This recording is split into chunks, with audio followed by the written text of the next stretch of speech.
কাছে অ্যাপিল করেছি যে এই রাজ্যের যুবকদের স্বার্থে যেন কাজ হয়, এই রাজ্যের যুবকদের যেন চাকরি হয়।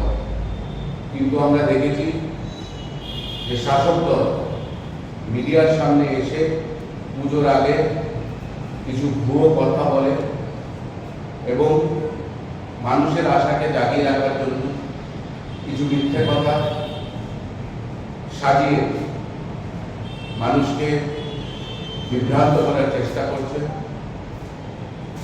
আমাদের রাজ্যে প্রত্যেকটি দপ্তরে প্রচুর সংখ্যক শূন্যপদ এখনো রয়ে গেছে। আমরা আগেও বলেছিলাম এবং আমরা এখনো বলছি যে অতি সত্বর যেন রাজ্য সরকারের সব শূন্যপদগুলো পূরণ করা হয়। আমরা তার সাথে লক্ষ্য করেছি যে প্রচুর পার্সেন্টেজ অফ জবস আউটসোর্সিং হচ্ছে। আমরা আগেও আওয়াজ তুলেছিলাম এবং আমরা আজকেও এই মঞ্চের থেকে বলতে চাই যে আউটসোর্সিং গুলো পুরোপুরি বন্ধ করতে হবে, কারণ এই আউটসোর্সিং এর জন্য পিআরটিসি অফিসে বিশাল কেলেঙ্কারি চলছে। পয়সার বিনিময়ে ভুয়ো পিআরটিসি দিয়ে দেওয়া হচ্ছে এবং আমার রাজ্যের ছেলেদের চাকরি না দিয়ে বহির রাজ্যের ছেলেরা রাজ্যের চাকরিগুলোকে ছিনিয়ে নিয়ে যাচ্ছে। তার সাথে এই সরকার গদিতে বসার আগে বলেছিল যে রাজ্যে 50,000 করে চাকরি দেওয়া হবে ইয়ারলি এবং দেশে 2 কোটি চাকরির উপরে দেওয়া হবে। কিন্তু আমরা দেখেছি যে তারা চাকরি তো দিতে পারছে না, কিন্তু শত শত যুবক যুবতীদের হাতে নেশাও দিয়ে দিচ্ছে। এই রাজ্যে আজকে নানান রকম নেশা জর্জরিত। আমরা জানি যে যুবকরা মূলত রাজ্যে দুটি প্রধান প্রবলেম নিয়ে যুদ্ধে। সবচেয়ে প্রথম হয়েছে গিয়ে বেকারত্ব, তারপরে হয়েছে নেশা। আজকে ক্লাস 8 এর ছেলেরা মেয়েরা জানে কোথায় নেশা সামগ্রী পাওয়া যায়, কিন্তু আমরা দেখেছি রাজ্যের মুখ্যমন্ত্রী চুপ, এই নিয়ে ওনার কোনো কথা নেই। দিন দুপুরবেলা রাজ্যে খুন হয়ে যাচ্ছে, টিএসআর পুলিশের সামনে খুন হচ্ছে, তারা খুনিকে জামাই আদর করে বসে রয়েছে। লজ্জার বিষয়, কালো দিন ত্রিপুরা রাজ্যের জন্য। আমরা তার তীব্র নিন্দা করি এবং আমরা যুবক একটি মুহিম শুরু করছি, একটি আন্দোলন, যে আন্দোলনের নাম হলো নেশা নয় চাকরি দাও। আমরা কালকের থেকে 29 অক্টোবর পর্যন্ত প্রত্যেকটি জেলায় এই কর্মসূচি পালন করব। আমরা কালকে সদর জেলায় থেকে শুরু করছি।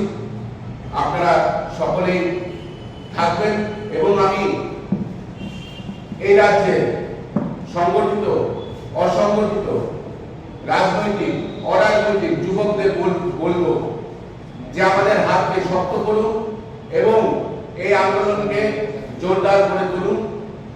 কারণ এই সরকার ব্যর্থ। এই সরকার আমাদেরকে বলেছিল চাকরি দেবে, কিন্তু এই সরকার আমাদের হাতে ড্রাগস তুলে দিচ্ছে। অক্টোবর মাসের 10 তারিখ 10,000 কোটি টাকার ড্রাগস বাইরে থেকে ইম্পোর্ট হয়েছে ইন্ডিয়াতে এবং সেটি ধরা পড়েছে। কোথায় যাচ্ছে ভারতবর্ষ, কোথায় যাচ্ছে ত্রিপুরা? আজকে এনসিসি থানার অপোজিটে যেখানে আমাদের সেক্রেটারিয়েট আছে, তার 1 কিলোমিটারের মধ্যে প্রচুর দোকানে নেশা সামগ্রী পাওয়া যাচ্ছে, কিন্তু থানার দারোগারা পয়সা নিয়ে তাদেরকে সেই সুযোগ করে দিয়ে দিচ্ছে। আমরা তার তীব্র ধিক্কার এবং নিন্দা জানাচ্ছি।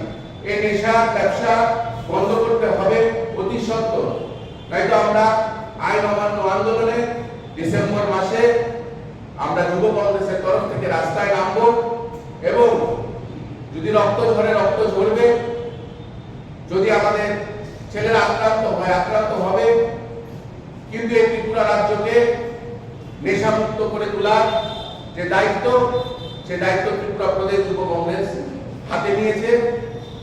এবং আমি সকলকে একটাই কথা বলতে চাই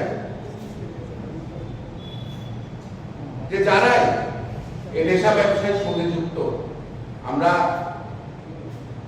মিডিয়ার মাধ্যমে নানান সময় দেখতে পাই যে শাসক দলের নিম্ন নেতারা এই ব্যবসার সঙ্গে জড়িত। আমার প্রশ্ন সেই নেতাদেরকে যে আপনারা তো ভালো খাচ্ছেন, বড় বড় দালান বাড়ি বানাচ্ছেন, কিন্তু শত শত ছেলের জীবন নষ্ট করে দিয়ে আপনাদের এই বাড়ি, এই দালান, এই সুখ, এই শান্তি চিরস্থায়ী না।